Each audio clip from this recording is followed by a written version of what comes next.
Good morning students, class 10th। आज life process का चौथा भाग एक्सक्रीशन, ठीक है। इसका जो अंतिम भाग है उसके बारे में हम लोग आज पढ़ेंगे। तो ट्रांसपोर्टेशन हम लोग पढ़ चुके हैं, न्यूट्रिशन पढ़ चुके हैं, रेस्पिरेशन पढ़ चुके हैं। अब जो चौथा पार्ट है एक्सक्रीशन। तो एक्सक्रीशन इसके बारे में हम लोग, जैसे हमारे बॉडी में हम लोग जो आज पढ़ेंगे, अभी तक हम लोग सारे जो लाइफ प्रोसेस में जो जो थिंग आते हैं उनके बारे में हम लोग पढ़े, सारे इम्पॉर्टेंट हैं हमारे बॉडी के लिए। अगर ऑर्गन जो ये सब जो हार्ट है, लंग्स है, जो एक्सक्रीटरी ऑर्गन हुआ, जितने भी ऑर्गन अगर एक भी अगर वर्क एंड फंक्शन नहीं करता है तो पूरा बॉडी डिस्टर्ब हो जाएगा। तो ट्रांसपोर्टेशन में ब्लड सर्कुलेटरी सिस्टम के बारे में हम लोग पढ़े थे कि उसका अगर ट्रांसपोर्टेशन सही से नहीं हुआ, हर ऑर्गन में ब्लड नहीं गया तो प्रॉब्लम। रेस्पिरेशन में ऑक्सीजन अगर नहीं गया बॉडी में तो प्रॉब्लम। तो न्यूट्रिशन सही से नहीं मिला तो भी प्रॉब्लम। तो इन सब का प्रॉब्लम और जो भी यूज़ होता है बॉडी में, क्या फंक्शन है, सब कुछ हमने पढ़ा। आज हम एक्सक्रीटरी, ये भी बहुत इम्पोर्टेंट है। तो जैसे हमारे बॉडी में जो भी हम लोग खाते हैं न्यूट्रिएंट्स, चाहे रेस्पिरेशन लेते हैं, ट्रांसपोर्टेशन होता है, ब्लड सर्कुलेट कर रहा है, सारे प्रोसेस बॉडी में हो रहे हैं। मेटाबॉलिक प्रोसेस होते रहते हैं, इनरली मॉलिक्यूलरली भी ये चलते रहते हैं। जब हम शांत बैठे हैं तब भी होता रहता है सारे प्रोसेसिंग, जो हमें ऊपर से तो नहीं दिखते हैं लेकिन इंटरनली ये सब प्रोसेस चलते रहते हैं। तो इन प्रोसेस में जैसे कोई भी चीज़ बन रहा है हमारे बॉडी में, जैसे हम लोग डाइजेशन सिस्टम में जो पढ़े, जो हमारे फूडिंग का कैसे पाचन होता है, डाइजेस्ट होता है, तो स्मॉल इंटेस्टाइन में हो जाता है। वहाँ बहुत सारे एंजाइम सिक्रीट होते हैं, सारे जो भी फूड से हमारे न्यूट्रिएंट्स निकलते हैं, जो भी मिनरल्स हैं, जो भी प्रोटीन वगैरह होते हैं, सब क्या होते हैं, सारे खाने का ब्रेक डाउन हो जाता है। सारा खाना पूरी तरह पच जाता है, छोटे छोटे मॉलिक्यूल्स में सिंपलर फॉर्म में आ जाता है। ऑक्सीडेशन होता है और सारे जो भी हम लोग मटेरियल जो फूड में लिए हैं पूरी तरह ब्रेक डाउन हो जाता है। तो कार्बोहाइड्रेट, फैट और प्रोटीन, ये तीन चीज़ हमारे बॉडी में बनता है। जैसे ग्लूकोज बना, प्रोटीन से अमाइनो एसिड बना, और फैट से फैटी एसिड उसके ब्रेकडाउन से बना ग्लिसरॉल। तो ये सब जो हमारे बॉडी में बन गए न्यूट्रिएंट्स, ठीक है। तो जो बनने का प्रोसेसिंग होता है, कोई भी चीज़ बन रहा है तो उस प्रोसेसिंग में कुछ वेस्ट प्रोडक्ट भी बनते हैं, ठीक है, यूज़फुल भी बनते हैं। सारे न्यूट्रिएंट्स ब्लड के रूप में वेसल्स में चले जाते हैं, हर बॉडी के हर पार्ट को मिल जाते हैं। तो वो तो यूज़फुल सब्सटेंस हुआ, मगर कुछ वेस्ट भी बनते हैं। तो मेटाबॉलिक प्रोसेस में वेस्ट जो सब्सटेंस बनते हैं उसका हमारे बॉडी से निकल जाना उतना ही ज़रूरी है, ठीक है। जितना जल्दी हम न्यूट्रिएंट्स को यूज करते हैं, फ़ायदा लेते हैं, अगर वेस्ट प्रोडक्ट हमारे बॉडी में रहा तो हम डाई भी कर सकते हैं, ठीक है, उसका बहुत जल्दी, क्योंकि वो क्या होता है, पॉइजनस होता है, ठीक है, बहुत हार्मफुल होता है, बहुत ही एक्सेस हार्मफुल। उसका जल्दी से जल्दी बॉडी से निकल जाना बहुत ज़रूरी है। तो अभी हम लोग जैसे जैसे पढ़ें, जैसे हम लोग ये जो भी फूडिंग लेते हैं, जैसे ब्लड बनता है पूरे बॉडी में सर्कुलेट करता है, ठीक है, वो सारे न्यूट्रिएंट्स को ले लेता है हमारे बॉडी के ब्लड में। बोले ना, जैसे कि रेस्पिरेटरी सिस्टम में ब्लड लंग्स में जाता है और प्योर होता है, हार्ट में आता है और पूरे बॉडी में फ्लो हो जाता है प्योर ब्लड। उसके बाद ब्लड कहाँ जाता है, ऑक्सीजन को कैरी करते हुए जो फूड का पाचन हमारे इंटेस्टाइन में हो रहा है, तो वहाँ पर भी जो गुजरता है, ब्लड जाता है। तो यही ब्लड में जो खाना पचता है, जब पूरी तरह पाचन होता है, डाइजेस्ट हो जाता है सारे फूड पार्टिकल्स, तब क्या होता है, उसका न्यूट्रिएंट्स विलाई ब्लड में ही चला जाता है। इंटेस्टाइन के वॉल में विलाई होता है, जो पिछले क्लास में हम लोग पढ़े। तो वो क्या करता है, एब्जॉर्ब कर लेता है, ब्लड वहाँ एब्जॉर्ब हो जाता है सारे न्यूट्रिएंट्स के साथ, ठीक है। तो वहाँ भी जो ब्रेक डाउन वगैरह होता है, जैसे ग्लूकोज बनता है, ग्लूकोज कार्बोहाइड्रेट का जो ब्रेक डाउन होता है, तो उसमें ग्लूकोज भी बनता है और वेस्ट प्रोडक्ट भी बन जाता है जो कार्बन डाइऑक्साइड, ठीक है। तो कार्बन डाइऑक्साइड ब्लड में मिल जाता है और वो फिर कैसे रेस्पिरेटरी सिस्टम के द्वारा, लंग्स के द्वारा और नोज़ के द्वारा आउट हो जाता है, ठीक है। तो ये तुम्हारा हो गया गैसियस वेस्ट, मतलब गैसियस रूप में जो वेस्ट आउट होता है बॉडी से, तो वो किस प्रोसेस से होता है, रेस्पिरेशन से, ठीक है। तो उसमें सारे प्रोसेस पहले बता चुके हैं कि इस प्रोसेस में कैसे गैसियस एक्सचेंज होता है, हमारे बॉडी के लिए जो वेस्ट है कार्बन डाइऑक्साइड वो कैसे बाहर निकल जाता है। तो कार्बन डाइऑक्साइड का पूरा बाहर निकलना हो गया, वो लंग्स के द्वारा आउट हो गया हमारे बॉडी से। मगर जो कार्बोहाइड्रेट का तो वेस्ट प्रोडक्ट निकल गया, कार्बन डाइऑक्साइड उसका ब्रेक डाउन हो गया, मगर एक वेस्ट अभी हमारे बॉडी में बचा है जो नाइट्रोजीनियस वेस्ट है। ये किससे टूट के बनता है, जैसे प्रोटीन का जब ब्रेक डाउन होता है हमारे बॉडी में, जो अमाइनो एसिड बनता है, तो वो बनता है, उसके साथ वेस्ट प्रोडक्ट के रूप में नाइट्रोजीनियस वेस्ट निकलता है, ठीक है। तो जो हमारे बॉडी में अगर रहा तो बहुत बहुत हार्म करता है, बहुत हार्मफुल होता है, उसको जल्दी से निकल जाना है। तो सबसे ज़्यादा हार्मफुल होता है ये नाइट्रोजीनियस वेस्ट। ये क्या होता है, ये हमारे बॉडी से किस रूप में बाहर निकलता है, तो यूरिया के रूप में निकलता है। जो नाइट्रोजीनियस वेस्ट है यूरिया के रूप में बाई यूरिन हमारे बॉडी से एक्सक्रीट हो जाता है, ठीक है। तो आज हम लोग इसी नाइट्रोजीनियस वेस्ट के बारे में पढ़ेंगे, ठीक है, कि वो कैसे, किस ऑर्गन के जो फंक्शन करता है इसको निकालने में, उसका प्रोसेस क्या है, उसका फंक्शन क्या है, क्या क्या उसमें इंक्लूड होते हैं और कैसे ये प्रोसेसिंग होता है जिससे हमारा बॉडी क्लीन होता है, ठीक है। तो दो तरह के वेस्ट हुए, एक गैसियस वेस्ट कार्बन डाइऑक्साइड, दूसरा नाइट्रोजीनियस वेस्ट जो यूरिया के रूप में, यूरिक एसिड के रूप में हमारे बॉडी से आउट होता है, ठीक है।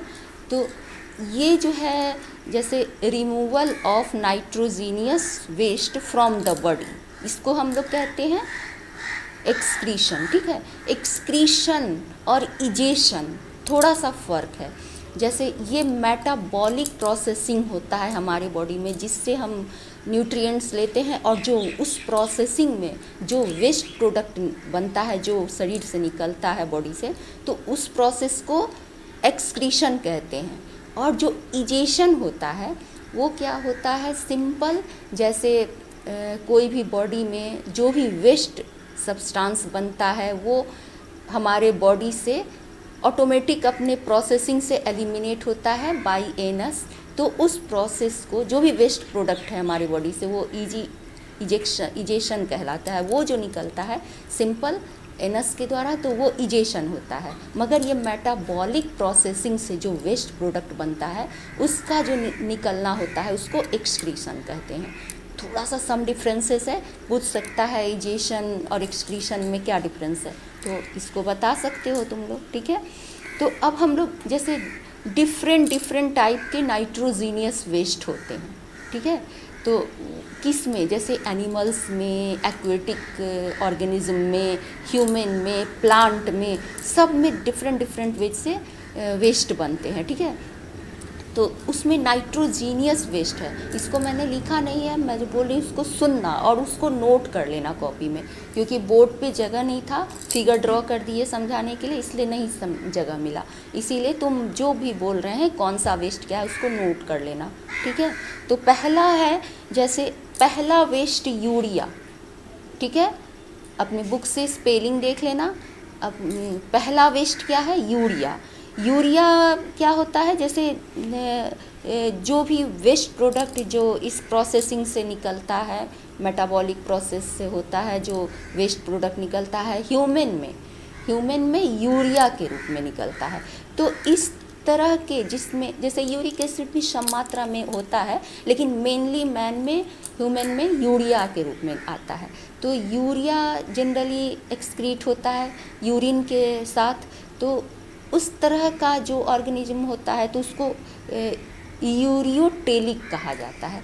मतलब सपोज करो एक एग्ज़ाम में जैसे इस शब्द को जानना है, वर्ड्स को जानना ज़रूरी है, क्योंकि ऐसा एग्ज़ाम में आ सकता है व्हाट अबाउट यूरियोटेलिक, ठीक है, यूरियोटेलिक। तो उस जो यूरिया के रूप में जिसमें एक्सक्रीशन होता है तो उस तरह के ऑर्गेनिज्म को यूरियोटेलिक भी कहा जाता है, ठीक है। तो इसमें स्पेलिंग लिखना UREOTELIC, ठीक है, यूरियोटेलिक। दूसरा यूरिया वाला क्लियर हो गया। अब दूसरा होता है यूरिक एसिड। पहला यूरिया, दूसरा यूरिक एसिड। अब यूरिक एसिड जो सिक्रीशन होता है जहाँ एक्सक्रीट किया जाता है उस तरह के ऑर्गेनिज्म को कहा जाता है यूरिकोटेलिक। पहला में यूरियोटेलिक, दूसरा यूरिको, URICO, टेलिक TELIC, यूरिकोटेलिक। इसमें क्या आते हैं, जितने बर्ड्स होते हैं, बर्ड्स सारे बर्ड्स आ जाते हैं। बर्ड्स जितने होते हैं उनको यूरिया नहीं यूरिक एसिड के रूप में निकलता है, एक्सक्रीशन होता है, ठीक है। और तीसरा एमोनिया, क्लियर। अमोनिया तो बहुत डेंजरस है, वो तो बॉडी में एकदम नहीं रहना चाहिए। तो अमोनिया हमारी बॉडी में क्या होता है, बनता है अमोनिया, जो नाइट्रोजीनियस टूटते हैं तो पहले अमोनिया ही बनाते हैं, तब फिर वो यूरिया में कन्वर्ट होता है। तो अमोनिया बहुत ही एक्सेस हार्मफुल है। तो बॉडी में क्या होता है, अमोनिया बनता है और तुरंत वो यूरिया में कन्वर्ट हो जाता है, ठीक है, यूरिया में। तब ये थोड़ा कम हार्मफुल है, यूरिया के रूप में आता है तो कम हार्मफुल है। लेकिन जो हमारे एक्वेटिक ऑर्गेनिज्म है जो पानी में रहते हैं उनके बॉडी में अमोनिया के रूप में एक्सक्रीशन होता है, ठीक है। तो इसको कहा जाता है अमोनोटेलिक, ठीक है। इस तरह के ऑर्गेनिज्म को अमोनोटेलिक, इसका स्पेलिंग लिखो AMONOTELIC, अमोनोटेलिक, ठीक है। इसमें सारे इंसेक्ट्स भी आ गए। इंसेक्ट्स जो होते हैं सारे एमोनोटेलिक होते हैं, ठीक है। और जैसे इसमें कोई ज़रूरी नहीं है कि वो एक्वेटिक ही हो। एक्वेटिक में एक है कि जैसे एक्वेटिक होते हैं ना, तो जनरली ये एक्वेटिक ही होते हैं, पानी में वो एक्सक्रीट करते हैं। तो अमोनिया पानी में घुल के तुरंत नॉर्मल हो जाता है, वो तुरंत उसमें उसके बॉडी से एक्सक्रीट हो जाता है वाटर में और सॉल्युबल हो जाता है। तो जनरली अमोनिया इंसेक्ट्स सिक्रीट करते हैं। तो ये कहते हैं एमोनोटेलिक, यानी यूरियोटेलिक, यूरिकोटेलिक और एमोनोटेलिक, ये 3 वर्ड आएगा। अगर ये 3 वर्ड से कहीं से भी पूछेगा तो समझ जाना किस कैटेगरी को क्या कहा जाता है, क्लियर। तो ये तो हो गया जनरल जो हमारे बॉडी में, बर्ड्स में, इंसेक्ट्स में क्या क्या, किस रूप में इसका एक्सक्रीशन क्या क्या होता है। सबसे पहले ये जानना जरूरी है, डिफिनीशन समझ ही गए, the removal of nitrogenous waste from the body is called excretion. उसके बाद है जैसे एक्सक्रीटरी सिस्टम। अब तो हमारा आया एक्सक्रीटरी सिस्टम में कौन कौन से ऑर्गन आते हैं, ठीक है। अब एक एक्सक्रीटरी सिस्टम में कौन सा ऑर्गन आता है, सीधे हम लोग का दिमाग जाता है किडनी पे, ओके। किडनी हमारा नाइट्रोजीनियस वेस्ट को फिल्टर करता है। ब्लड के रूप में जो नाइट्रोजीनियस वेस्ट हमारे बॉडी में आता है वो किडनी के माध्यम से फिल्टर होता है, क्लियर। तो उस प्रोसेस को हम लोग पढ़ेंगे। तो सबसे पहले हम लोग किडनी को देखें कि वो कैसा होता है। सबसे पहले किडनी सारे ब्लड को फिल्टर करता रहता है, ठीक है। तो उसका कलर जनरली थोड़ा डीप कलर का हो जाता है, जैसे डार्क रेड में दिन भर में वो फिल्टर करता रहता है, ब्लड गुजरता रहता है, तो उसका कलर कैसा होता है, डार्क रेड टाइप हो जाता है। उसका शेप कैसा होता है, बीन्स की तरह शेप होता है। किडनी का शेप देख रहे हो, बीन्स टाइप होता है, ठीक है। और इसकी लंबाई एक ह्यूमन में कितनी होती है, तो इसको भी नोट करते जाना, ठीक है ना बेटा। डार्क रेड इसका कलर होता है, बीन शेप्ड में होता है। 10 to 12 सेंटीमीटर इसकी लेंथ होती है, ठीक है। 10 to 12 सेंटीमीटर इसकी लेंथ होती है। 5 to 7 cm इसकी विड्थ होती है, चौड़ाई होती है 5 to 7 सेंटीमीटर। और 2 to 3 सेंटीमीटर इसकी थिकनेस होती है, मोटाई होती है, ठीक है। ये हो गया, ये कैसा होता है, कितने साइज का होता है, ठीक है। और ये रहता कहाँ है, ठीक है। तो ये हमारे बॉडी में कहाँ पे रहता है, सबसे इम्पॉर्टेंट ये है जानना है हमारी बॉडी में रहता है, तब हम लोग इसको पढ़ना शुरू करेंगे इसके बारे में। तो ये रहता है, जो हम लोग रेस्पिरेशन वगैरह पढ़ाए थे तो उसमें एक डायफ्राम आता है, जहाँ बॉडी का रिब्स जो हार्ट का होता है जहाँ ख़त्म होता है, तो उस वहाँ पर एक ग्राउंड सा डायफ्राम जैसा बनता है ना। तो सामने से डायफ्राम, जैसे लेफ़्ट और राइट किडनी तुम्हारे बॉडी में, सपोज करो लेफ़्ट और राइट किडनी है दोनों, तो देखते हो सपोज करो कि एक थोड़ा ऊपर है, ठीक है, लेफ़्ट किडनी, और राइट किडनी थोड़ा सा झुका हुआ, थोड़ा नीचे लग रहा है ना, यहाँ पे लेफ़्ट ऊपर में है, राइट थोड़ा सा नीचे है, ठीक है, ऐसे। तो क्यों, तो ये सिचुएटेड कहाँ होता है, तो ये हमारे जस्ट बिलो डायफ्राम, डायफ्राम के जस्ट बिलो, डायफ्राम के जस्ट बाएं साइड में, लेफ़्ट साइड में, उससे सटे हुए जस्ट नीचे रहता है। लेकिन राइट साइड में थोड़ा ये झुका रहता है, क्यों, क्योंकि राइट साइड में हमारे बॉडी में क्या है, लीवर होता है। लीवर बहुत बड़ा ग्लैंड है हमारे बॉडी का, पिछले क्लास में पढ़े थे। तो लीवर जो होता है ना, तो उसके वजह से ये थोड़ा उसमें सटा हुआ, लीवर इसको थोड़ा सा नीचे कर देता है, तो लीवर ऊपर रहता है, तो ये किडनी थोड़ा सा झुका हुआ रहता है। क्लियर। तो क्यों झुका रहता है, ये रीज़न जान गए।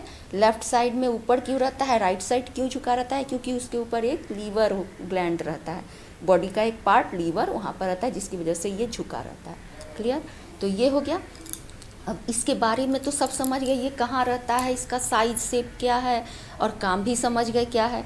अब इसका बनावट क्या है, कैसे है। अब एक किडनी में क्या क्या पार्ट होते हैं, जैसे कि ये किडनी है, ये लेफ़्ट हो गया, यहाँ पर सब नाम दे दिए हैं। जैसे कि देखो ये दो लाइन है, हम लोग ट्रांसपोर्टेशन में पढ़े थे ना, आर्टरी और वेन पढ़े थे। तो आर्टरी क्या लाता है, ब्लड जब प्यूरिफाई हो जाता है लंग्स से तब हार्ट में आता है, लेफ्ट साइड के ऑरिकल में आता है। 4 पार्ट होता है, चैम्बर, 4 चैम्बर थे हार्ट के, auricle, right ventricle, left auricle, left ventricle, ठीक है। तो राइट ऑरिकल से इम्प्योर ब्लड आता है जो ऑक्सीजनेटेड होता है लंग्स में, उसके बाद प्योर होकर लेफ्ट पार्ट में आता है, लेफ्ट ऑरिकल, ठीक है। वहाँ आकर ये पूरे बॉडी में वेंट्रिकल में जाके पंप हो जाता है, ठीक है। क्लियर है। वो ऑरिकल में आता है और पूरा जाकर पूरे बॉडी में अरोटा, बड़ी नली से ऊपर भी जाता है, नीचे भी जाता है। तो जो नीचे जाता है, ऊपर जाता है, दोनों तरफ प्योर ब्लड ले जाता है। तो वो जो प्योर ब्लड जब बॉडी में जाता है, तो जहाँ भोजन इंटेस्टाइन में जो प्योर ब्लड होता है वहाँ पहुँचना है, सब चीज़ को लेके प्योर ब्लड को अपना फंक्शन करते हुए जब इंटेस्टाइन में जब फुली डाइजेशन हो जाता है, तो पूरा ब्रेक डाउन हो जाता है सारे सब्सटेंस का, फूडिंग सब्सटेंस का, तो वहाँ ब्लड जाता है, ऑक्सीडेशन होता है वहाँ पर। तो बहुत सारे रिएक्शंस होते हैं, इंटरनली केमिकली रिएक्शंस होते हैं, एंजाइम्स आते हैं, सारे ब्रेक डाउन हो जाते हैं।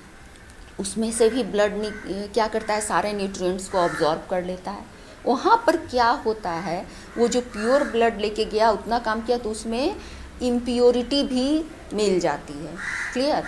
एक इम्प्योरिटी तो कार्बन भी मिल गई, क्योंकि जो कार्बन डाइऑक्साइड, जो कार्बोहाइड्रेट, ग्लूकोज का जो पूरी तरह ऑक्सीडेशन होने पर क्या होता है, उसका पूरा ब्रेक डाउन हो जाता है, कार्बन अलग हो जाता है, हाइड्रोजन अलग हो जाता है, ऑक्सीजन अलग हो जाता है। तो कार्बन भी तो अलग हो गया, ठीक है। एक तो कार्बन निकल गया, उसमें से कार्बन मिल गया ब्लड में। अब दूसरा क्या है, अभी बताए हैं नाइट्रोजीनियस, प्रोटीन भी तो टूटता है उसमें। जब प्रोटीन टूटता है तो नाइट्रोजीनियस वेस्ट प्रोड्यूस होते हैं, ठीक है, वो भी मिल गया। वो आर्टरी में जो ब्लड आया वहाँ तक प्योर था, लेकिन नीचे आकर जब से ब्रेक डाउन हुआ, बहुत सारा रिएक्शंस हुआ, तो उसमें इम्प्योरिटी आ गई, ठीक है। अब इम्प्योरिटी को ख़त्म करना है, तो एक तो कार्बन डाइऑक्साइड तो ऊपर जाकर लंग्स में फिर आता है, बॉडी से निकल के प्योर हो गया, निकल गया।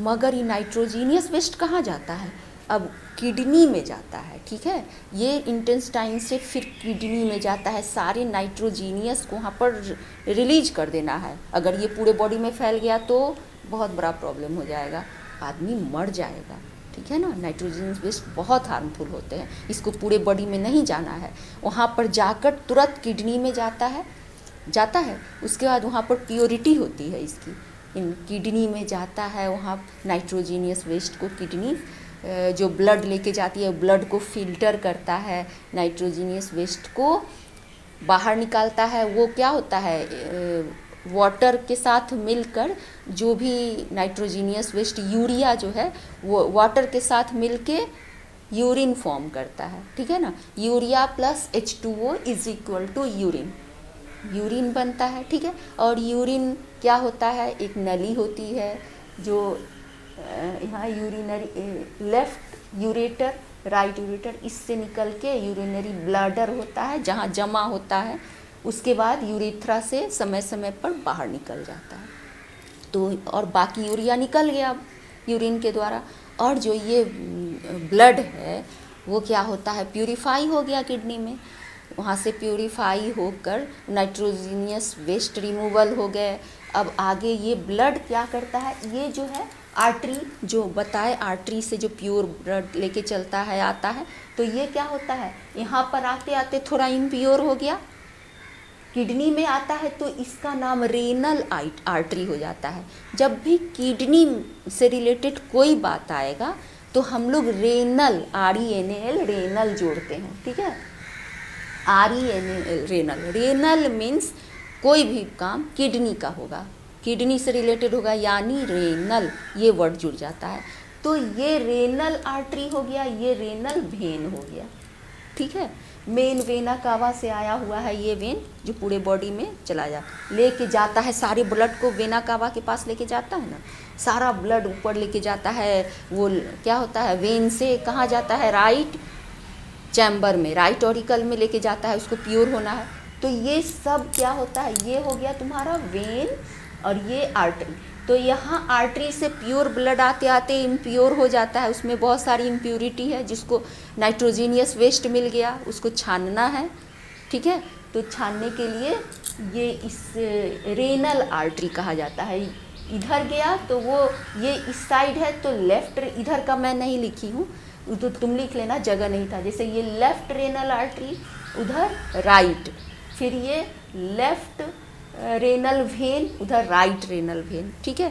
तो दोनों तरफ होते हैं, तो इधर का मैं लिख दी, और लेफ्ट रेनल आर्टरी ये हो गया, ये हो गया लेफ्ट रेनल वेन, ठीक है, उधर से जो आया।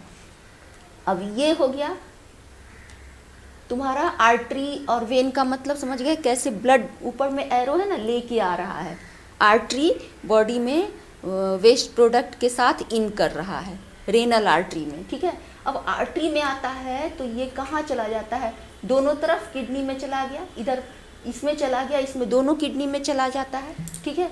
तो इसमें किडनी का जो शेप्ड है बीन शेप्ड है, देख रहे हो, ठीक है। और एक चीज़ है, जैसे किडनी के का जो शेप देख रहे हो, ये जो बना रहता है, जैसे हर ऑर्गन हम लोग का क्या है, डबल लेयर मेम्ब्रेन से घिरा हुआ है। अभी तक हम लोग पढ़े, हार्ट के बारे में भी पढ़े, लंग्स के बारे में पढ़े, जितने भी ऑर्गन हैं डबल लेयर्ड। क्यों? क्योंकि उससे जर्क से बचना है, या कोई बाहरी चोट उठाई तो किडनी सेफ रहे, ठीक है ना। किडनी में कोई ऐसा हड्डी बोन वगैरह नहीं होता है, ना ही इसमें कोई मतलब किसी तरह का कार्टिलेज वगैरह कुछ नहीं, ये पूरी तरह मांसल होता है, ठीक है। तो इसके अंदर बहुत सारे ऐसे माइन्यूट फंक्शंस होते रहते हैं, जिससे इसका सुरक्षित होना बहुत ज़रूरी है। तो ये 2-3 लेयर से कवर किया रहता है, इसको भी सुरक्षा चाहिए। तो कोई भी अगर एक्सीडेंट हो या चोट लगे तो किडनी सुरक्षित रहे, इसके लिए इसको ऊपर 2-3 लेयर से ये घिरा रहता है। एक तो ऐसा टिश्यू होता है एडिपोज टिश्यू, तुम लोग पढ़े हो, ये फैट से रिलेटेड होता है, जिसमें फैट रहता है, इस टिश्यू में काफ़ी फैट रहता है, गद्देदार संरचना स्किन का बनाता है, ठीक है। तो ये जो बाहरी आउटर जो एरिया है थोड़ा मोटा सा लेयर से ढका रहता है। कौन कौन होता है? पहला वाइट फाइब्रस टिश्यू भी होता है, ठीक है। पहला लेयर एक होता है वाइट फाइब्रस टिश्यू, दूसरा होता है एडिपोज टिश्यू, ठीक है। और एक लेयर और होता है जिसको रेनल फेसिया कहते हैं, ठीक है। ये तीनों लेयर से ये सुरक्षित प्रोटेक्टिव लेयर है जिससे कवर रहता है, जिससे इसमें जर्क वगैरह होने से इसका सुरक्षा होता है। ठीक है, तो ये 3 नाम जो मैं बोली उसको नोट कर लेना क्योंकि यहाँ लिख नहीं पाई हूँ। ठीक है, तो ये हो गया तुमको white fibrous tissue, adipose tissue और रेनल फेसिया। रेनल फेसिया में लिख लेना FASCIA, रेनल फेसिया। ठीक है, तो ये हो गया तुम्हारा 3 लेयर का ये टिश्यू जिससे प्रोटेक्टिव लेयर कहते हैं, ढककर रहता है। ठीक है, अब इसमें देख रहे हो जैसे कि ये ऊपर में एक सब्सटेंस है, दोनों में ये क्या है, एक ग्लैंड होता है जिसको एडर्नल ग्लैंड, तुम लोग पिछले क्लास में या पढ़े होगे, इसके पता नहीं 10th में है कि पिछले हार्मोन्स वगैरह का है उसमें दिया हुआ है। ठीक है, तो वो शायद नहीं पढ़ना है तुम लोग को। ऐसे है ना, एडर्नल बहुत सारे ग्लैंड्स होते हैं, ये तो जानते हो, थायराइड ग्लैंड होते हैं, पिट्यूटरी ग्लैंड होते हैं, बहुत सारे इस तरह के ये एडर्नल ग्लैंड होते हैं। फिर तुमको लीवर भी एक ग्लैंड है, पैनक्रियाज, लीवर, ये सब ग्लैंड है। फिर गैस्ट्रिक ग्लैंड है जिससे सिक्रीशंस वगैरह होते रहते हैं बॉडी में। तो हर यहाँ पर ये जो है किडनी किस ग्लैंड से कंट्रोल होता है, तो एडर्नल ग्लैंड से, पिट्यूटरी ग्लैंड से भी कंट्रोल होता है। ठीक है, तो कहीं कहीं पिट्यूटरी ग्लैंड जिसको शॉर्ट में PG कहते हैं, एडर्नल ग्लैंड इस पे लगा रहता है, इस पे वाटर रेगुलेशन को भी कंट्रोल करता है। किडनी के फंक्शन को, जैसे काम को, इससे हार्मोन जो निकलता है वो किडनी को काम करने में मदद करता है उस हार्मोन की वजह से। ठीक है, तो एडर्नल ग्लैंड इस किडनी में ऊपर रहता है एक पार्ट। ठीक है, ऊपर में।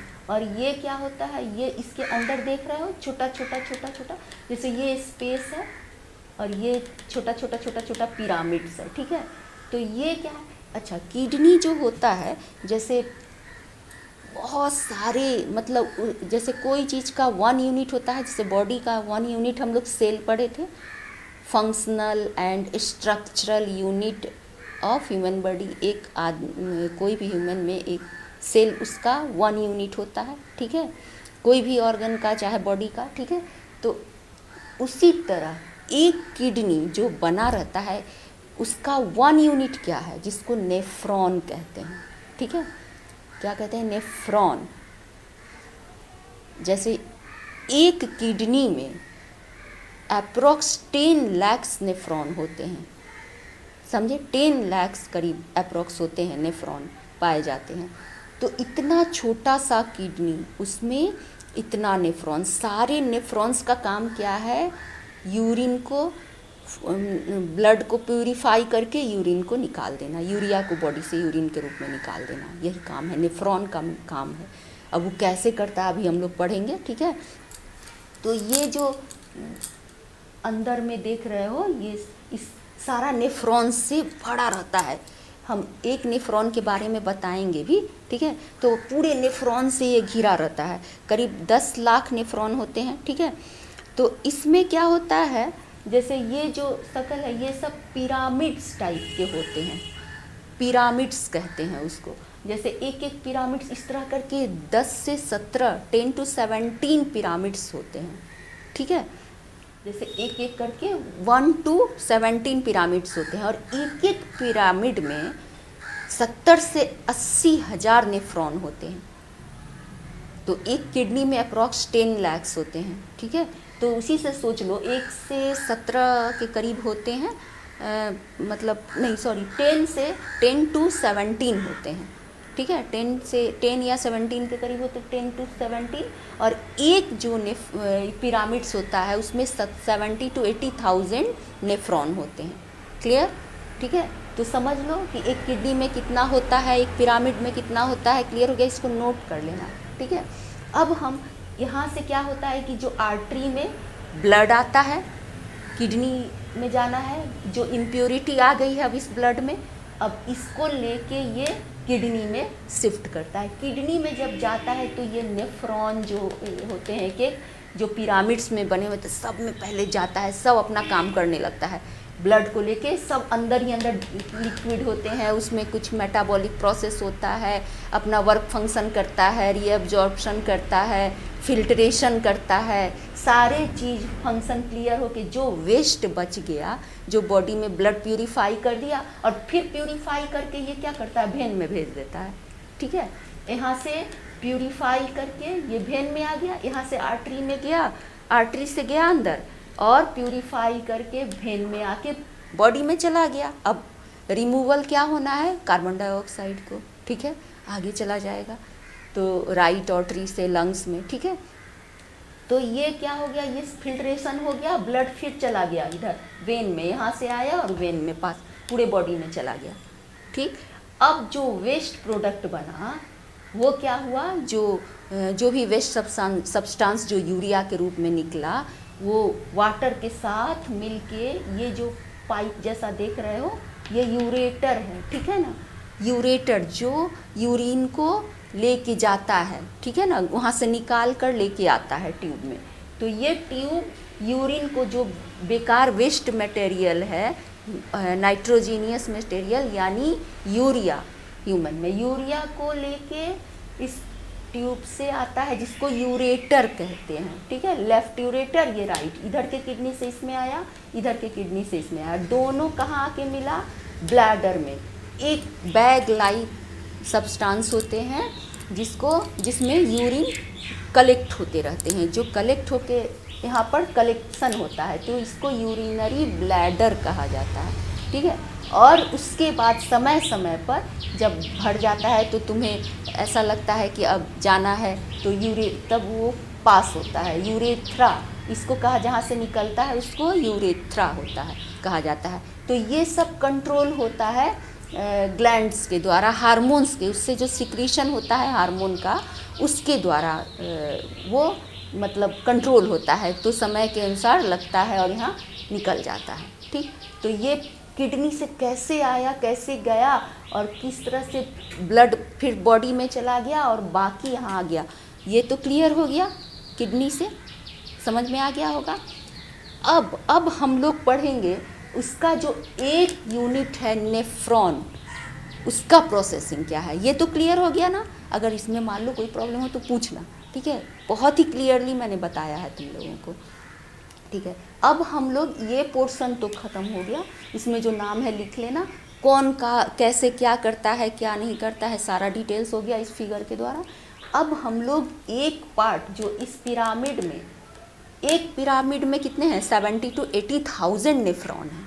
हम लोग केवल एक नेफ्रॉन का कंस्ट्रक्शन पढ़ेंगे कि एक नेफ्रॉन काम कैसे करता है, क्लियर, तो उसके बारे में। तो इसका नीचे वाला जो पार्ट है, ये एक नेफ्रॉन का मैंने फिगर ड्रॉ किया है। ठीक है, तो इसमें देख लो, शायद दिख रहा होगा, यहाँ से ये जो लाइन है उसके नीचे से इस फिगर को देख लेना, या तुम्हारे बुक्स में होगा तो उसको देख के समझ लेना, ड्रॉ कर लेना।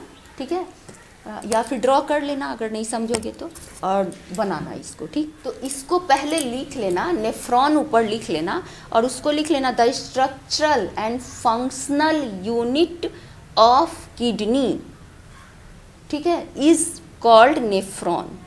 क्लियर, तो इस नेफ्रॉन का परिभाषा हो गया, किसको कहते हैं। अब इस फिगर को ड्रॉ कर लेना, तब बताते हैं हम। तो देखो, अब इसका एक नेफ्रॉन, हर एक नेफ्रॉन में एक कप जैसा शेप बना रहता है। ठीक है, इस तरह एक में कितना है, 70 to 80,000 नेफ्रॉन। एक नेफ्रॉन कैसा होता है, जैसे इस तरह का कप शेप में होता है। ठीक है, और ये जो है यहाँ लिखा है एफरेंट रेनल ट्यूबल। ठीक है, और ये है यहाँ से जो एक एरो देख रहे हो, इफरेंट आर्टी रेनल ट्यूबल, शॉर्ट में लिख दिए हैं। ठीक है, तो ये पार्ट क्या है, एफरेंट रेनल ट्यूबल, ये बॉडी में इन कर रहा है, जैसे यहाँ से आर्टरी से आकर किडनी में इन कर रहा है ना, जो इम्प्यूरिटी आ गई आर्टरी में ब्लड के साथ मिलके, तो इसमें जाता है, तो यही है ये पार्ट यहाँ से एक नेफ्रॉन में कैसे जा रहा है। ठीक है, किडनी में इन किया और एक नेफ्रॉन का बता रहे हैं, जैसे सारे नेफ्रॉन में जाता है, मगर इधर से जो इन किया तो इसको कहा जाता है एफरेंट रेनल ट्यूबल। क्लियर, तो एफरेंट रेनल ट्यूबल सब ब्लड को बॉडी से लेके आर्टरी के द्वारा, रेनल आर्टरी के द्वारा इसमें आ रहा है। ये थोड़ा देख रहे हो, थोड़ा थिक है, ठीक है, ठीक है, इसमें आ रहा है। और ये जो होता है, जब इसके अंदर सारा फिल्ट्रेशन हो गया, ब्लड प्यूरिफाई हो के फिर से इसमें आता है, और एफरेंट आर्टरी, जैसे इधर से वेन से निकल जाना, निकल गया, तो यही पोर्शन है जो यहाँ से निकल जाता है, पूरे बॉडी में चला जाता है। नाइट्रोजीनियस वेस्ट जब फिल्टर हो गया तो उसको उस वेन में उधर निकल जाता है, तो उसको कहा जाता है एफरेंट रेनल ट्यूबल। उस ट्यूब को जिसके द्वारा बाहर निकलता है, तो इसको कहा जाता है एफरेंट रेनल ट्यूबल। नाम जानना जरूरी है, ठीक है, क्योंकि ऐसा क्वेश्चन में क्लियर होना चाहिए। जैसे कोई भी चीज़ तुम पढ़ते हो तो ये जानना चाहिए कि इसको क्या कहते हैं।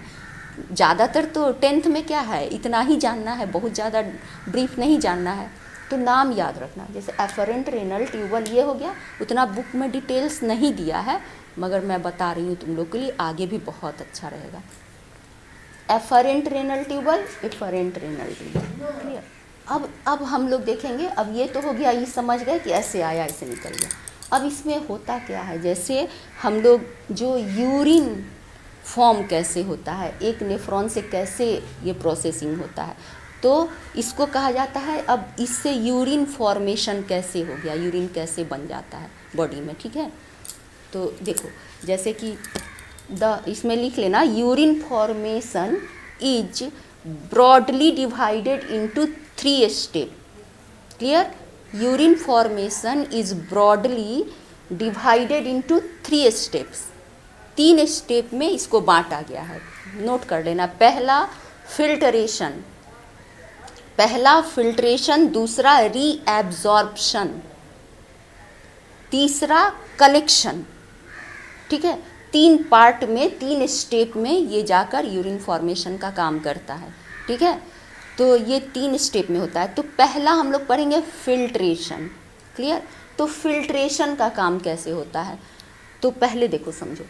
जैसे कि ये ब्लड इधर से आया, ब्लड इधर से इंटर किया, यहाँ आया, ये जो चीज़ देख रहे हो ऐसे ऐसे है, ठीक है। इसको कहा जाता है ग्लोमेरुलस। तुम्हारे बुक्स में नाम दिया होगा ग्लोमेरुलस, ठीक है। ग्लोमेरुलस क्या होता है, पूरी तरह ब्लड वेसल्स इसमें होता है, ब्लड पूरा आता है, ठीक है। प्योर ब्लड लेके सीधे इसमें आके गिरता है, देख रहे हो, एरो से सीधे आके यहाँ ब्लड होता है, पूरा ब्लड वेसल्स सब भरा रहता है पूरा।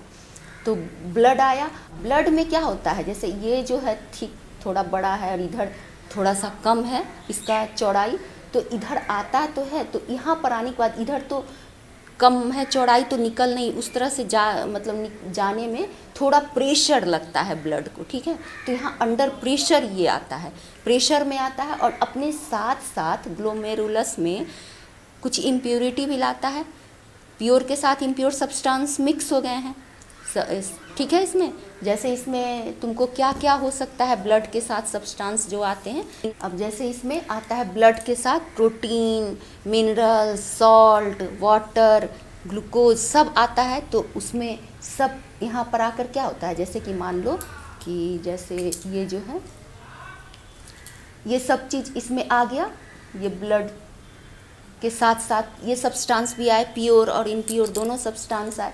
उसके बाद क्या होता है, ये क्या होता है, फिल्ट्रेट करता है। जैसे ये जो देख रहे हो, ये जो लाइन है, ऐसा देख के लगता है ना कि जैसे ये कैसे फिल्टर होगा, ये तो पूरी तरह बंद है, तो ये दिखता है, लेकिन ऐसा होता नहीं है। जैसे इसमें ऐसे ये जो वाल है ना पूरा नहीं होता है, जैसे ऐसे ऐसे एक छिद्र जैसा बना रहता है, ठीक है, ऐसे ऐसे ऐसे जैसे लगेगा कि जैसे छिद्र है, पूरी तरह बंद नहीं होता है। तो इस वॉल में एक होल जैसा, पोर जैसा बना रहता है। तो ये क्या होता है, ये जो ब्लड है सारा सब्सटेंस इधर आता है, नीचे सब इसमें आ जाता है। ये क्या कहलाता है, सारा सब्सटेंस यहाँ से फिल्ट्रेट, कुछ निकल गया, फिल्टर हो गया, तो वो कहाँ गया, बोमेन्स कैप्सूल। ये कैप्सूल के शक्ल में होता है, तो इसको कहा जाता है, नीचे वाले पोर्शन में आ गया सारा चीज़, तो उसको कहा जाता है बोमेन्स कैप्सूल, ठीक है।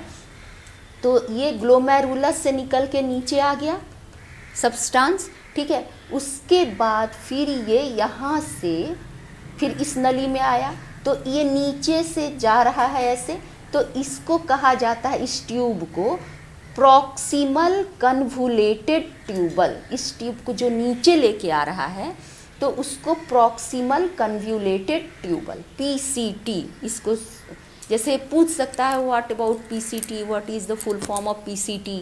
तो जानना है कि जब कोई भी जो सब्सटेंस को नीचे लेके जो आ रहा है, जो नीचे की तरफ आ रहा है, तो उसको PCT, और यही जब ऊपर की तरफ जाएगा तो DCT। यहाँ DCT लिखा है, नीचे आते समय PCT और ऊपर की तरफ जाते समय इस ट्यूब को डिस्टल कन्वुलेटेड ट्यूबल, ठीक है, डिस्टल कन्वुलेटेड ट्यूबल, ठीक है। PCT और DCT कहाँ होता है, क्लियर हो गया, ठीक है। अब ये जो चीज़ यहाँ से सब्सटेंस आया और यहाँ पर U शेप का देख रहे हो, ऐसे एक ट्यूब उसमें बना रहता है, एक नेफ्रॉन में इस तरह गिरता है और दूसरी तरफ ऐसे राउंड होते हुए एक U शेप का बना देता है, U ट्यूब जैसा बना देता है, ठीक है, U ट्यूब, क्लियर। तो U ट्यूब जैसा बन जाता है। अब इसको कहा जाता है लूप ऑफ हेनले। इस तरह का जो U बना रहता है उसको कहते हैं लूप ऑफ हेनले, क्लियर। तो लूप ऑफ हेनले के पास आया, बस यहीं तक इसका काम फिल्ट्रेशन का हो गया। फिल्ट्रेशन करके नीचे यहाँ गिर गया ना, समझो कि यहाँ तक ही काम है, फिल्ट्रेशन का काम यहाँ तक है, क्लियर। तो जैसे यहाँ पर ब्लड के साथ बहुत सारे सब्सटेंस प्योर इम्प्योर दोनों आए और ये छन के बोमेंस कैप्सूल में आए, कैप्सूल से यहाँ अंडर प्रेशर है, थोड़ा प्रेशर पड़ रहा है ब्लड का, उसके बाद वो नीचे आया और नीचे जो जैसे ही आया यहाँ पर क्लियर हो गया, छन कर सब्सटेंस, सारे सब्सटेंस, जो कुछ ऐसे सब्सटेंस है जो नहीं छन पाते हैं बड़े पार्टिकल्स में, तो वो यहीं पे रह जाते हैं जो छन गए, लेकिन इसमें से ब्लड नहीं छनता है, ये ध्यान रखना। ब्लड छोड़कर बाकी सब सब्सटेंस छनता है, ब्लड यहाँ रह जाता है। ब्लड में कुछ बड़े प्रोटीन के जो सब्सटेंस हैं, कुछ ऐसे सब्सटेंस जो नहीं छनते हैं, वो यहीं रह जाते हैं, और बाकी सब्सटेंस उसके अलावा प्लाज्मा जो हुआ, वो फिर ग्लूकोज हो गया, और फिर वाटर, मिनरल्स मतलब सॉल्ट वगैरह वगैरह सब छन जाते हैं, ठीक है। तो ये सब चीज़ छन के यहाँ नीचे आते हैं, ब्लड छोड़कर अदर सब्सटेंसेस, और बाकी यहाँ पर फिल्टर होके यहाँ यहीं तक काम फिल्टर का है, क्लियर, फिल्ट्रेशन। तो इसको नोट कर लो, हम जो बोल रहे हैं उसको नोट कर लो, ठीक है। तो फिल्ट्रेशन लिखकर एरो कर देना, लिखना blood flows through the glomerulus, blood flows through the glomerulus under great pressure which is because afferent arteriole, ठीक है, arteriole is narrow, ये arteriole narrow होता है। all the substances useful and non-useful, all the substances useful or non-useful and useful and non-useful present in blood is filtered and enter from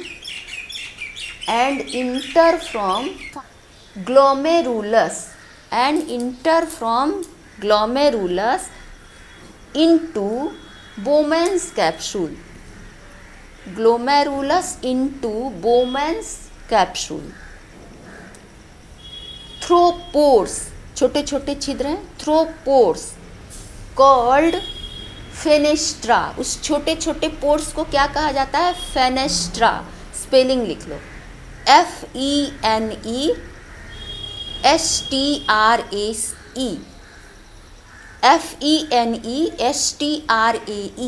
fenestra.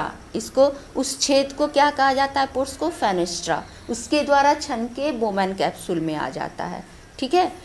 Then this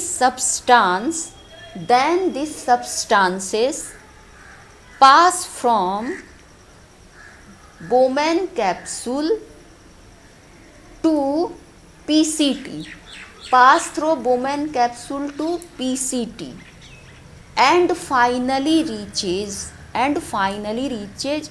loop of Henle ठीक है। इसका एक arrow बना देना, जैसे by arrow जो हम बताते हैं उसको उस तरह से लिखना, ठीक है। जैसे कि ग्लोमेरुलस पहले बना लेना, लिख लेना ग्लोमेरुलस, फिर एरो दे देना, फिर लिख लेना बोमेन्स कैप्सूल, फिर एरो दे देना, फिर लिखना PCT, फिर एरो दे के लिख लेना लूप ऑफ हेनले। एक एरो बनाते जाके लिख देना। इस तरह प्रोसेसिंग होता है फिल्ट्रेशन का। फिल्ट्रेशन क्लियर हो गया। नेफ्रॉन में पहला काम फिल्ट्रेशन। अब दूसरा क्या है? रीअब्जॉर्प्शन। अब जो न्यूट्रिएंट्स बहुत सारा इसमें निकल गया है, जो ज़रूरी भी है, जो हमको बैक करना है ब्लड में, तो फिर से रीअब्जॉर्ब करता है। क्लियर?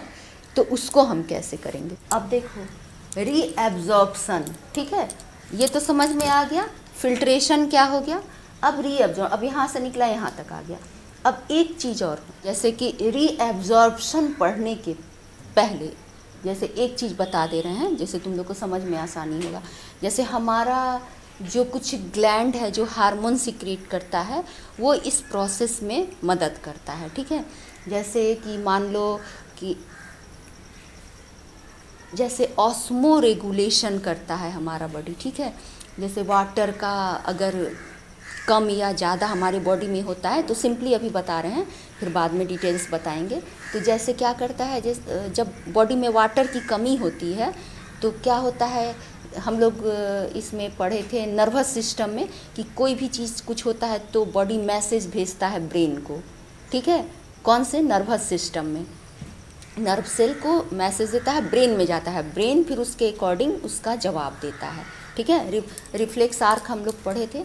तो उसमें क्या होता है, जैसे कि कोई भी बात मैसेज देना है, जैसे वाटर की कमी बॉडी में हो गई है, मान लो वाटर की ज़रूरत है, तो ये जैसे ही कम होगा तो सेल क्या करता है, ब्लड सेल्स तुरंत मैसेज दे देता है ये ब्रेन को।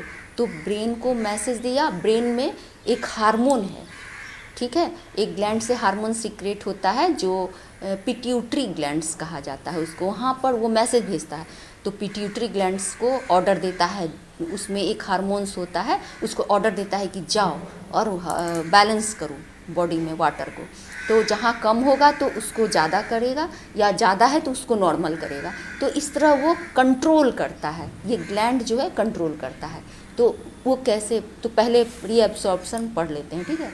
तो उसी ग्लैंड, उसी हार्मोन की वजह से वाटर का कम और वेस्ट सही होता है, वो नॉर्मल होता है, ठीक है।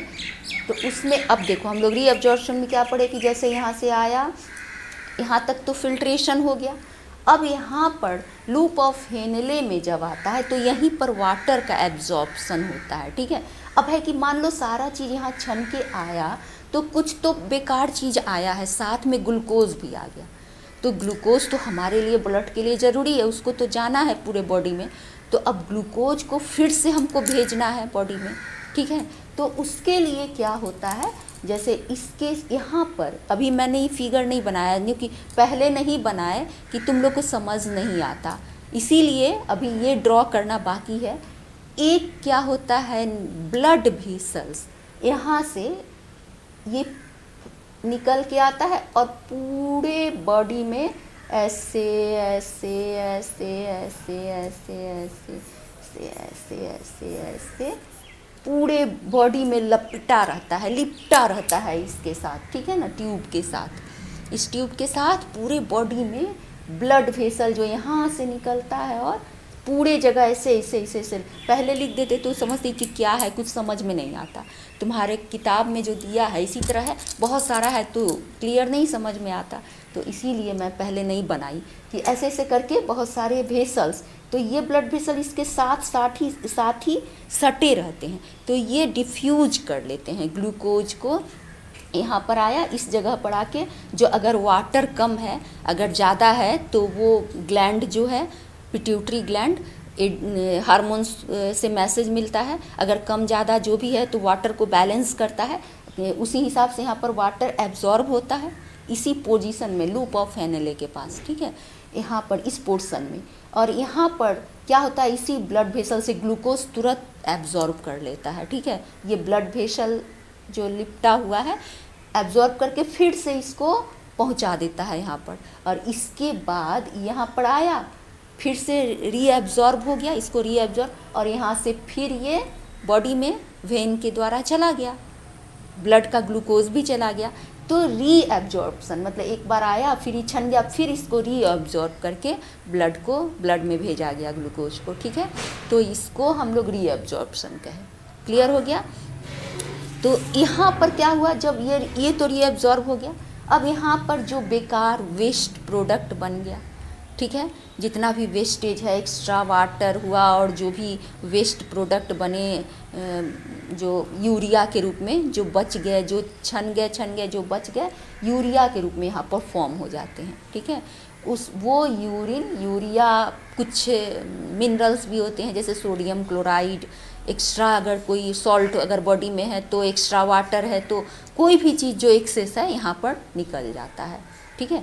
तो यूरिया, सोडियम क्लोराइड, वाटर सब मिलकर यूरिन के रूप में ये यहाँ से जाते हैं और यहाँ डिस्टल कन्वोल्यूटेड ट्यूबल से चढ़ते हैं, उसका नीचे आते हुए फिर ये जो पोर्शन है ये एक पाइप है जिसमें यूरिन कलेक्टिंग डक्ट इसको कहते हैं, ठीक है। ये हर जगह से आते हैं, जैसे बहुत सारे नेफ्रॉन है ना, हम तो एक का बताएं, कोई इधर से आ रहा है, कोई इधर से आ रहा है, कोई इसमें आ रहा है, बहुत सारे इसमें जगह छूटे हुए हैं, सब जगह से भेजते रहते हैं, यूरिन बनाकर इस डक्ट में आते रहते हैं। जो डक्ट है ये यहाँ पर आया और ये मेन डक्ट में ऐसे यूरिन बन गया, और यूरिन बन के यहाँ से यहाँ पर आकर ये ब्लैडर में आ गया।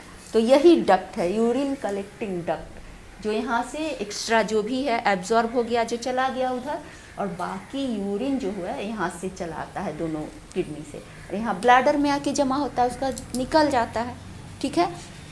अब ये हो गया प्रोसेसिंग, तुम्हारा बेकार जो पदार्थ निकला उसका जो रीअब्सॉर्प्शन हो गया और यूरिन कैसे बन गया, फॉर्म हो गया। क्लियर।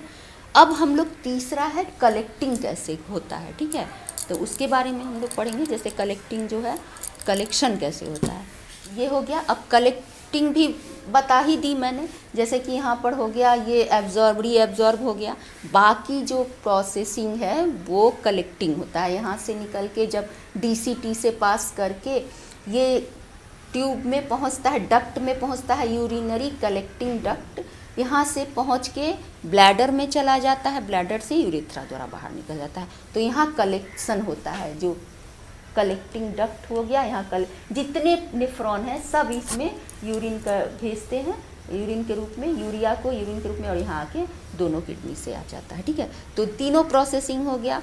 फिल्ट्रेशन कैसे हुआ, रीएब्जॉर्प्शन कैसे हुआ, कलेक्शन कैसे हुआ, तीनों क्लियर हो गया तुम लोग को। अब एक है कि जैसे इसको कहा the process of passing urine out from urethra, the process of passing urine out from urethra is called, इसको कहा जाता है यूरिनेशन। जब बाहर निकलता है तो उस प्रोसेसिंग को कहा जाता है यूरिनेशन।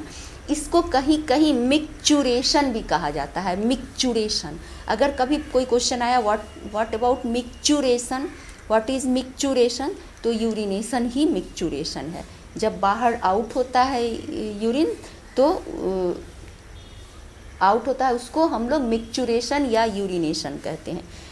अब एक चीज़ हम लोग को और भी है, जैसे इम्पोर्टेंट है, जैसे किडनी का हम लोग का कितना, जैसे किडनी मेनली क्या काम करता है ये हम बताना भूल गए शुरू में। जैसे किडनी का मेन फंक्शन क्या होता है, तो एक तो तुम लोग समझ गए, एक्सक्रीशन, ब्लड का प्यूरिफिकेशन, मतलब जो एक्सक्रीट होता है, किडनी का दो फंक्शन है, मेनली दो फंक्शन है। पहला ब्लड से नाइट्रोजीनियस वेस्ट को एक्सक्रीट करना, दूसरा ऑस्मो रेगुलेशन, ठीक है, ऑस्मो रेगुलेशन करना। तो ये जो है जैसे पहला कंडीशन तो पूरा पढ़ लिए तुम लोग, किडनी से कैसे ब्लड प्यूरिफाई होता है, कैसे नाइट्रोजीनियस वेस्ट निकलता है। दूसरा ऑस्मो रेगुलेशन होता है, दो फंक्शन मेन होता है किडनी का। तो ऑस्मो रेगुलेशन के बारे में अभी बताई मैं कि कैसे वाटर का जो कंट्रोलिंग होता है, तो उसको थोड़ा डिटेल में बता देते हैं, ठीक है। तो पहले इसमें तुम नोट कर लो, ठीक है, ऑस्मो रेगुलेशन लिख लो और उसके बाद लिखो उसको। ऑस्मो रेगुलेशन का हम डिफिनीशन लिखवा देते हैं, तब समझाते हैं, ठीक है।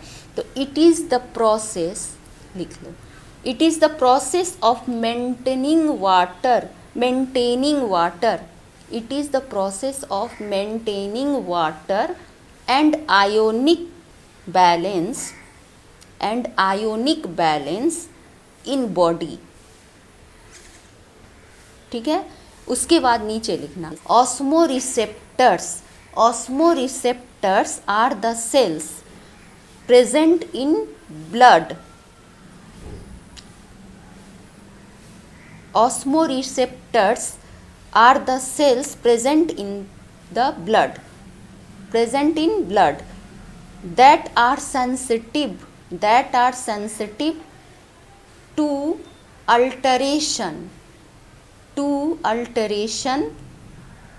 in water content. Any alteration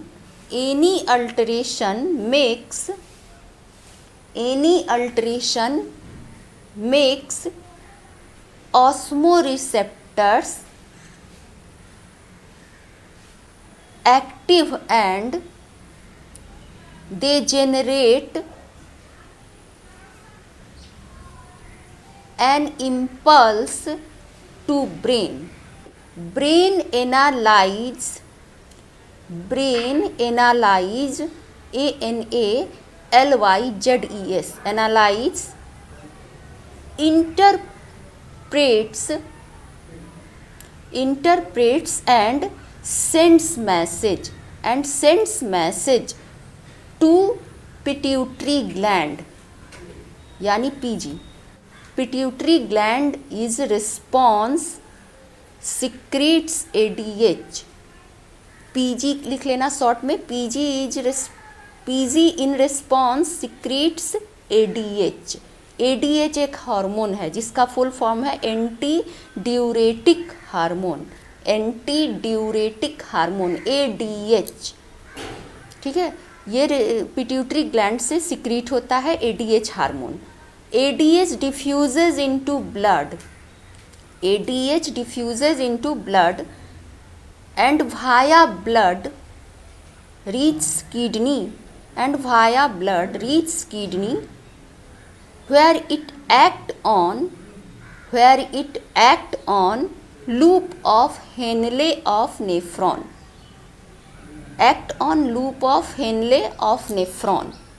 clear. तो ये हो गया ऑस्मो रेगुलेशन का डिफिनीशन जो मैंने लिखाया। अब तुम लोग को समझ में आएगा, इसको 2-3 बार पढ़ लेना। अब ये क्या है osmo regulation? Maintaining water and ionic balance. जैसे बॉडी में जो भी यहाँ पर वाटर से जो कम होता है या ज़्यादा होता है, या बॉडी में जो भी वाटर जो यहाँ से आता है सब सब्सटेंसेस के साथ वाटर भी जो रहता है, तो वो वाटर और आयन दोनों का इक्वल बैलेंस होता है, ठीक है ना। वाटर भी रहेगा, जितने मिनरल्स हैं आयंस के रूप में हमारे बॉडी में भी हैं, सब हैं, तो आयंस और वाटर इक्वली इसमें बैलेंस होता है। जैसे जितना वाटर उतना आयंस भी रहेगा। तो इसमें क्या हुआ, जो भी वाटर हुआ एब्जॉर्ब हुआ, आयंस भी होते हैं, आयंस भी उसी के अकॉर्डिंग एब्जॉर्ब होते हैं, तो वो रेगुलेट कर देता है। ऑस्मो रेगुलेशन, ऑस्मो का मतलब वाटर, रेगुलेशन का मतलब बैलेंस। जब वाटर का जैसे कंसंट्रेशन हम लोग पढ़े थे ना, ऑस्मोसिस में प्रेशर कंसंट्रेशन के कारण होता है, ये मूवमेंट होता है, वैसे ही यहाँ ऑस्मो रेगुलेशन मतलब वाटर का जो कमी हो जाता है हमारे बॉडी में, ज़्यादा हो गया तो उसको ये कंट्रोल करता है। तो किस प्रोसेस से? तो हार्मोन, जैसे पिट्यूटरी ग्लैंड, अगर तुमको सपोज करो इसमें क्या लिखा है, जैसे present in blood osmo receptor, हमारे ब्लड सेल्स में जो भी ब्लड सेल्स हैं उसमें एक ऑस्मोरिसेप्टर्स होता है। ऑस्मोरिसेप्टर्स मतलब वाटर का जो कमी बेसी का मैसेज बताता है, उसको पता चल जाता है कि वाटर कम है या ज़्यादा है। तो वो ब्लड क्या करता है, जैसे ही कम हुआ या ज़्यादा हुआ, वो इस अल्टरेशन मतलब जो अल्टर चीज़ होता है कम या ज़्यादा, उसको ऑस्मोरिसेप्टर्स क्या करता है, एक्टिव हो जाता है और वो एक मतलब मैसेज भेजता है। मैसेज यानी इम्पल्स। हम लोग पढ़े हैं ना कि जब भी कोई नर्वस सिस्टम से कोई मैसेज जाता है तो हम उस वर्ड्स को यूज करते हैं इम्पल्स के रूप में, ठीक है। तो इम्पल्सेस जो होते हैं, मैसेज जो होते हैं, चला जाता है ब्रेन पर, ठीक है। ब्रेन को जैसे ही मैसेज गया तो वो क्या करता है, पिट्यूटरी ग्लैंड को मैसेज देता है, ग्लैंड तुम अपने हार्मोन्स को भेजो वहाँ पर, सिक्रीशन कम है यहाँ पर, ये चीज़ ज़्यादा, ये चीज़, तो वो तुरंत एक हार्मोन्स पिट्यूटरी ग्लैंड से निकलता है जो ADH होता है, ठीक है, जिसका हम बता दिए। वो ADH हार्मोन क्या करता है, पिट्यूटरी ग्लैंड से सिक्रीट होता है और वो किस चीज़ को ठीक करता है, वो किडनी, वो पहुँचता है सीधे किडनी में। वो जैसे ही ऑर्डर होता है, ADH जो हार्मोन है वो किडनी में चला जाता है, किडनी में जाता है। अगर ज़्यादा वाटर है तो उसका जैसे क्या करता है, परमिएबिलिटी जो होती है उस ट्यूब की, उसको बैलेंस करता है। जैसे ज़्यादा है तो कम परमिएबल कम होगा, कम है तो उसका परमिएबिलिटी निकले नहीं, ज़्यादा स्टोर है, इस तरह से वो बैलेंस करता है, ठीक है।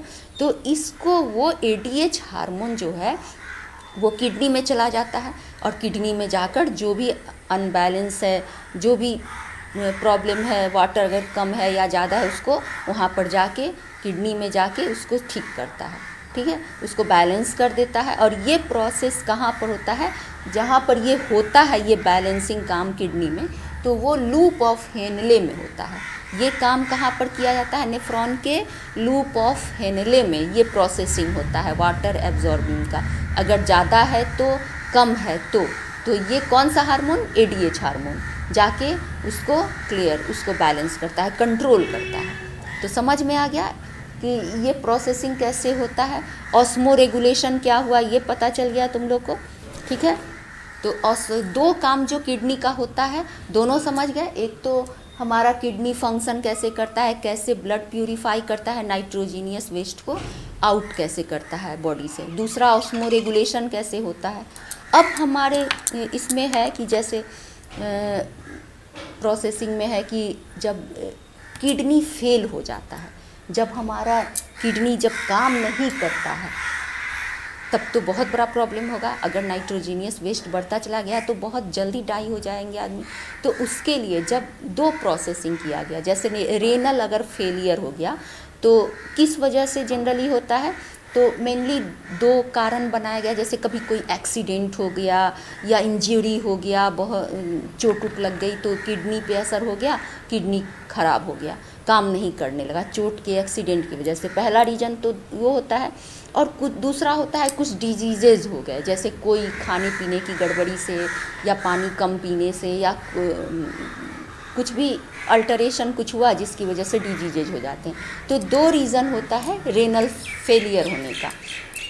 अब अगर सपोज करो कि रेनल फेलियर हो गया तो क्या जाए, तो उसमें भी दो रीज़न थे। पहला काम होता था जैसे ट्रांसप्लांट कर दिया जाता था किडनी का। जैसे कोई घर का ही कोई मेंबर अपना किडनी डोनेट कर दिया, उस किडनी को लेकर उसका ट्रांसप्लांटेशन हो गया, उसके किडनी ठीक हो गया। और दूसरा था कि अगर नहीं किडनी मिलता है तो एक आर्टिफिशियल किडनी मतलब मशीन के रूप में तैयार किया, जो उसी तरह फिल्ट्रेट करके ब्लड को पेशेंट के बॉडी में फिर से डाल देता है प्योर ब्लड। मशीन के द्वारा उसका प्यूरिफाई करके नाइट्रोजीनियस वेस्ट को उसके बॉडी में फिर से प्योर ब्लड डाल दिया जाता है। तो इस प्रोसेसिंग को डायलिसिस कहते हैं, जो आर्टिफिशियल किडनी की तरह काम करता है, ठीक है। तो डायलिसिस हुआ या फिर ट्रांसप्लांटेशन। तो ट्रांसप्लांटेशन तो अब थोड़ा रूल्स बदल गए हैं। बीच में हुआ किडनी का बहुत सारा बिजनेस करने लगे थे, लोग को मार के किडनी ले लेते थे। तो इसके लिए एक नया रूल गवर्नमेंट ने बना दी कि नहीं, अब ऐसा होगा कि जो फैमिली का मेंबर है वही किडनी दे सकता है, दूसरे जगह से नहीं दिया जाएगा। तो जनरली लोग फैमिली में नहीं लेना चाहते हैं, तो दूसरा चारा हो गया डायलिसिस। तो डायलिसिस करके कैसे किया जाता है, ठीक है। तो डायलिसिस में भी सेम प्रोसेस ही किया जाता है। जैसे कि मान लो कि ये इम्प्योर ब्लड, जैसे हाथ में एक आर्टरी का होता है, एक वेन का होता है, नस दो तरह के होते हैं। तो जो आर्टरी का नस आता है वहाँ से इंजेक्शन डाल के उस ब्लड को खींच लिया जाता है, ठीक है। उस ब्लड को निकाल के उसको थोड़ा ठंडा कर दिया जाता है, नहीं तो ख़राब हो जाए। जैसे वो जब तक प्रोसेसिंग होता है उसको 0 डिग्री सेंटीग्रेड पर रखा जाता है और उसमें वो जमे नहीं, इसके लिए उसमें कुछ कोagulation टाइप का, जैसे कि वो जमने नहीं पाए, इसके लिए कुछ मतलब एंजाइम्स या कुछ केमिकल्स डाल दिया जाता है जिससे ब्लड जमे नहीं। उसको ठंडा करके उसके बाद उसको धीरे से उस वेन से मतलब आर्टरी वाले नस से निकाल कर इंजेक्ट करके उस ब्लड को, एक मशीन होता है, ठीक है, डायलाइज़र उसको कहा जाता है, ठीक है, उसमें उसको डाला जाता है। उसमें भी उसी तरह पोर्ट्स होते हैं, वो परमिएबल होता है, जैसे उसमें सब जो मेन सब्सटेंस है, जो वेस्टेज है वो निकल जाता है। जैसे कि जो भी वेस्टेज मटेरियल है वो निकल जाएगा, सब्सटेंस और प्योर ब्लड जो वहाँ पर बच जाएगा, तो वो क्या होता है उसमें जाएगा। उसके बाद डायलाइज़र उसमें एक सॉल्यूशन होता है, ठीक है। तो उस सॉल्यूशन में कुछ ऐसे सब्सटेंस होते हैं जैसे कि वो जो भी नाइट्रोजीनियस वेस्ट होते हैं उसको वो एब्जॉर्ब कर लेता है, उसमें डिफ्यूज कर लेता है, ठीक है। तो वो डिफ्यूज कर गया, ब्लड प्योर हो गया। उसके बाद फिर वो मशीन के द्वारा उस लाइन से फिर उसको वेन इसमें डाल दिया जाता है, इधर वाले वेन में, जिससे ब्लड प्यूरिफाई होकर फिर वो इससे निकल के एफरेंट आर्टरी से वो चला जाता है पूरे बॉडी में। तो इस प्रोसेसिंग में फिर उसको नॉर्मल टेम्परेचर पर, जब वहाँ से निकलता है ब्लड, फिर उसको नॉर्मल टेम्परेचर पर करके फिर बॉडी में इन किया जाता है, ठीक है, वेन में। तो इस प्रोसेसिंग को कहा जाता है डायलिसिस, ठीक है। तो अपने बुक्स में तुम लोग देखना, बहुत डिटेल दिया है, फिगर के साथ समझ लेना। ये प्रोसेसिंग है, कोई बहुत बड़ा प्रॉब्लम नहीं है उसको समझने में, और 2-3 बार पढ़ोगे तो समझ में आ गया। मतलब इस प्रोसेस को डायलिसिस कहा गया, ठीक है। तो डायलिसिस को तुम लोग एक बार लिख लो इसको, ठीक है। एक डायलिसिस का एक शॉर्ट में हम तुमको लिखवा देते हैं, जैसे लिखो blood from renal artery. Renal artery वो हो गया, blood from renal artery passes from cellulose tube. उसमें जो भी ट्यूब होता है सेल्यूलोज का बना होता है, ठीक है, ये भी समझ लेना। Blood from renal artery passes from cellulose tube, impure substances diffuse out into dialyzing solution, and pure substances diffuse into blood. Hence blood gets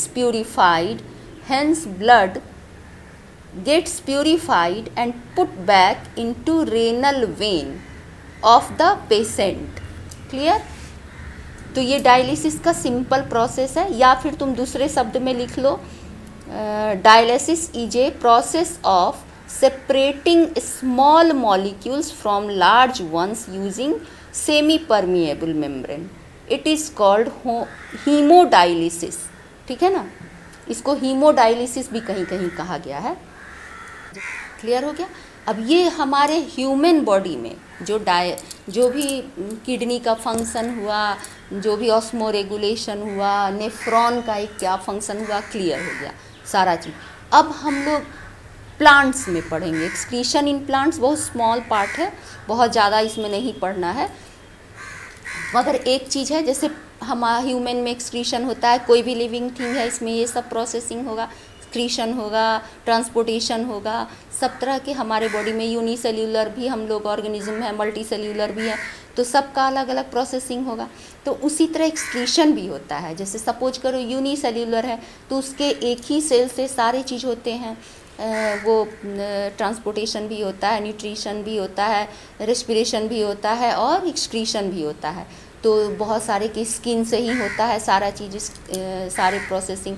तो इसी तरह एक्सक्रीशन भी हो जाता है, बहुत सारे ऑर्गेनिज्म जो यूनिसेल्यूलर हैं उन सब में एक्सक्रीशन आउटर मेम्ब्रेन के द्वारा हो जाता है।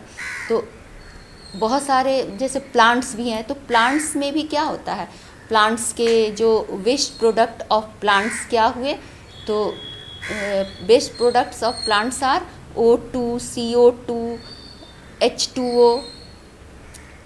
क्लियर है? तो कैसे, जैसे O2, CO2, H2O, H2O तो वेपर के रूप में, तो किस तरह से होता है, लीफ से स्टोमेटा के द्वारा होता है, क्योंकि इसमें क्या होता है, जब फोटोसिंथेसिस होता है लीफ में, तो फोटोसिंथेसिस में हम लोग O2 निकालते हैं, प्लांट्स निकालते हैं, फोटोसिंथेसिस में O2 निकालते हैं प्लांट वेस्ट प्रोडक्ट के रूप में, ठीक है।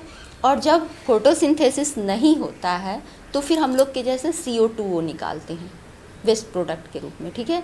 और जो ट्रांसपीरेशन होता है एक्सेस वाटर का, वो भी उसका वेस्ट प्रोडक्ट है एक प्लांट का, ठीक है। ये तो गैसियस वाटर का बताए कि वेस्ट प्रोडक्ट में क्या होता है। अब कुछ ऐसे प्लांट में जैसे वेस्ट प्रोडक्ट जो हैं कहीं बार्क में होते हैं, कहीं लीव्स में होते हैं, स्टोर होते हैं, वैक्यूल होते हैं, स्टोर होते रहते हैं।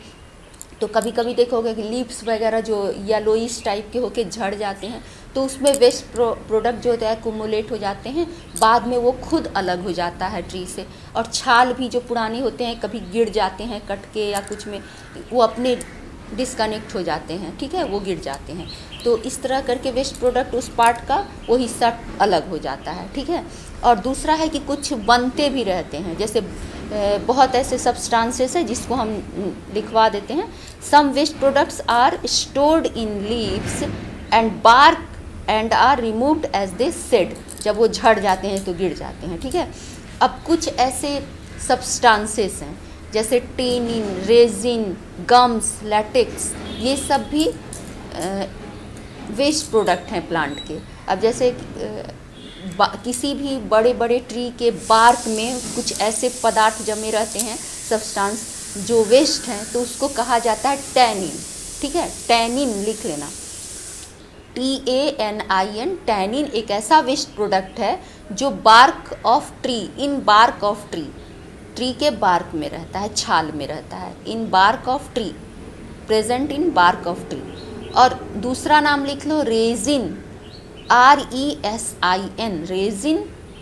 ये क्या होता है, कोई भी प्लांट के पुराने, जैसे कोई ट्री वगैरह होगा उसके पुराने जाइलम जो वेसल होता है उसमें ये रहता है वेस्ट प्रोडक्ट के रूप में, ठीक है। जैसे पाइन्स का ट्री, पाइन्स चीर का पेड़ सब जो देखते हो बड़े बड़े, उसके जाइलम पार्ट में रहता है ये वेस्ट प्रोडक्ट के रूप में, क्या है, RESIN, रेजिन, ठीक है, हो गया।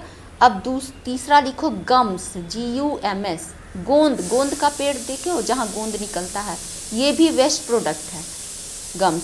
ये जनरली कहाँ होता है, ये भी ओल्ड जाइलम में, पेड़ के इन ओल्ड जाइलम।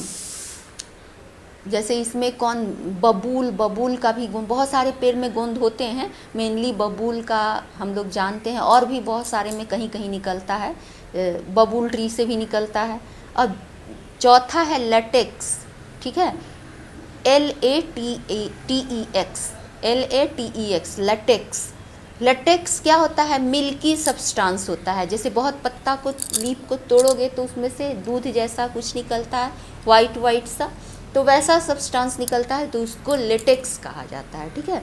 तो ये जनरली पीपल का पेड़, बरगद का पेड़, कनेर, पीला कनेर, ये सब जो फ्लावर या पेड़ होता है उसमें से, जैसे जिस पत्ती में से भी मिल्की सब्सटेंस निकले तो वो तुम्हारा वेस्ट प्रोडक्ट है, जिसको लेटेक्स कहते हैं, ठीक है। तो प्लांट में इस तरह से हुआ। बहुत जगह क्या हो जाता है कि छोटे छोटे बहुत ऐसे कोई वेजिटेबल्स वगैरह में देखोगे छोटे छोटे कांटे जैसे भी सब्सटेंस निकले रहते हैं, बहुत जैसा ऐसा फील, बहुत कम, जैसे जनरली याम नाम का एक वेजिटेबल है उसमें होता है, उसको कहते हैं रैफिड्स, ठीक है, वो भी वेस्ट प्रोडक्ट ही होता है, रैफिड्स, RAPHIDES, रैफिड्स, ये भी वेस्ट प्रोडक्ट होता है। जैसे नाम जानने से कभी अगर इसका आया कहीं भी लिखा है तो तुमको पकड़ में आ जाएगा कि ये वेस्ट प्रोडक्ट है प्लांट का, रैफिड्स कहते हैं, ठीक है।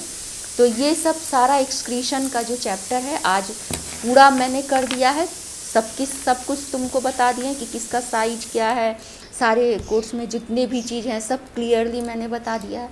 अब तुम लोग इसको अच्छी तरह पढ़ना और समझना, फिगर को ड्रॉ करना 2-3 बार पढ़ना। उसके बाद अगर नहीं समझ में आता है तो फिर हमसे बात करना, व्हाट्सएप पर बोलना कि क्या नहीं समझ में आया, फिर फ़ोन करना, हम बता देंगे, ठीक है। तो बढ़िया से पढ़ो और अच्छा से करो, ठीक है। फिर अगले क्लास में मिलते हैं और सब देखना, ज़रूर देखना इसको, ठीक है। Okay, thank you.